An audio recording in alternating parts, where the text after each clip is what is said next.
Start.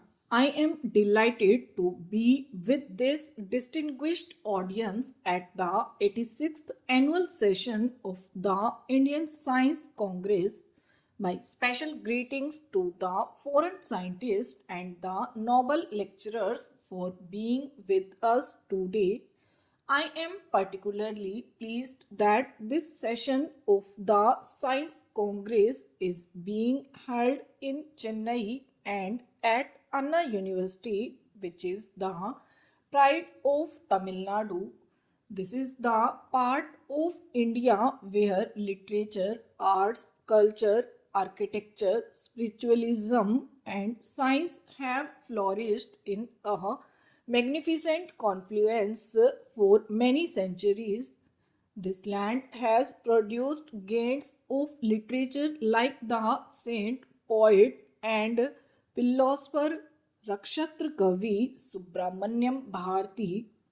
It has also given birth to three of the greatest Indian scientists of this century, Sir C.V. Raman, who won the Nobel Prize for Physics for the discovery of the Raman effect, Professor C. Chandra Shekhar, who won the Nobel Prize for Astrophysics and the Genesis of Mathematics, Srinivasa Ramanurjanam.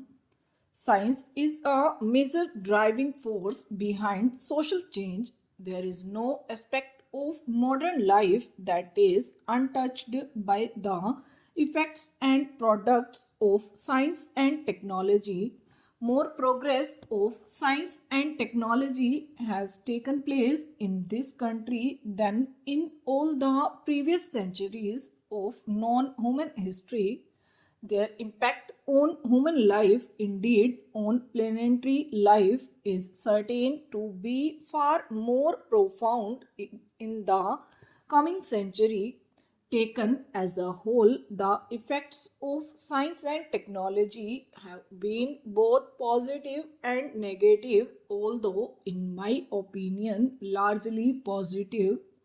All of us, scientists and non scientists alike, have to be concerned about how to minimize their negative effects and how to maximize their benefits for Bahujan Hitya, for the greatest good of the largest number of people. It is obvious, however, that science and technology cannot by themselves take their benefits to the people.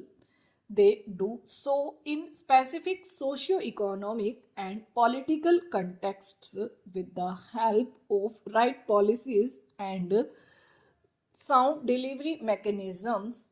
That is why science has vital stake in progressive politics, people oriented economics and governance in turn have a vital stake in scientific and technological progress, for it is one of the chief guarantors of prosperity and happiness. In this context, I am reminded of what Sir C.V. Raman had said in 1948. There is only one solution for India's economic problems, and that is science, and more science, and more science, and still more science. The need to deepen, widen, and enrich India's scientific base is all the more urgent view of the challenges of the next century and the next millennium. It is well recognized all over the world that the societies that will survive and thrive in the face of these challenges will be knowledge societies. Knowledge and its application in a competitive global environment is going to be critical to the progress of nations in the fields of economy, education, health, food and energy security, national defense, and even culture. We need to raise the knowledge level of every section of the population. India has been the original knowledge society in the history of human civilization. This is the land where Gyan and Vigyan both flourished in antiquity. Due to historical reasons, our scientific tradition got weakened.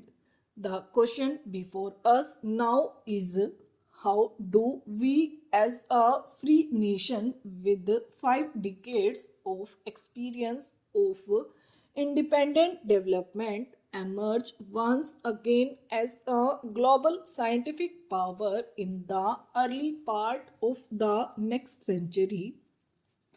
I would like to outline here some tasks that the scientific community, government, our educational institutions, industry, and society at large have to jointly accomplish.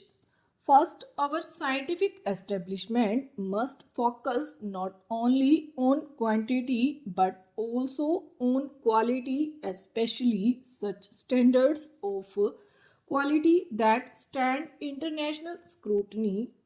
We are legitimately proud of having the third largest stock of science and technology manpower in the world.